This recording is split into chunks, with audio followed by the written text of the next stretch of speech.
দিদি, আপনার জামাগুলো। আচ্ছা, কত টাকা হলো আমার? আপনার আগের দিনের আর আজকেরটা মিলিয়ে 500 টাকা হয়েছে। আচ্ছা। 1 মিনিট।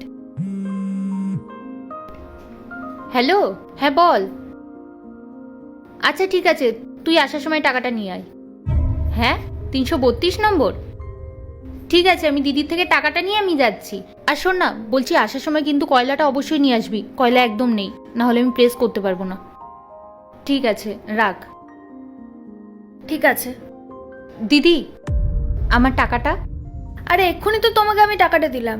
তোমার মনে নেই তুমি ফোনে কথা বলতে লাগলে আর আমি তোমাকে টাকাটা দিলাম? ও, আপনি আমাকে টাকাটা দিয়ে দিয়েছিলেন না?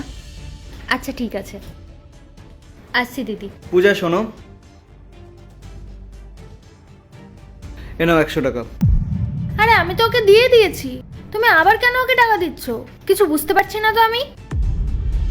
আসলে স্যার, যেদিন আমার গাড়িটা খারাপ হয়ে গেছিল না, ওদিন তো আমি ওয়ালেটটা বাড়িতেই ফেলে রেখে গেছিলাম। সেদিনকে ও আমাকে সাহায্য করেছিল।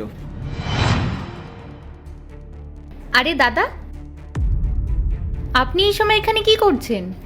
আরে আমি একটা দরকারি মিটিংয়ে যাব, আর গাড়িটাও খারাপ হয়ে গেছে, তাই জন্য অন্য কোনো গাড়ির জন্য ওয়েট করছি।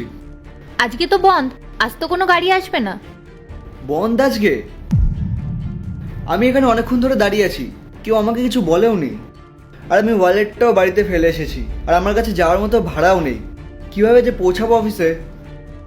দাদা, আপনি কোনো চিন্তা করবেন না, দাঁড়ান। এই নিন।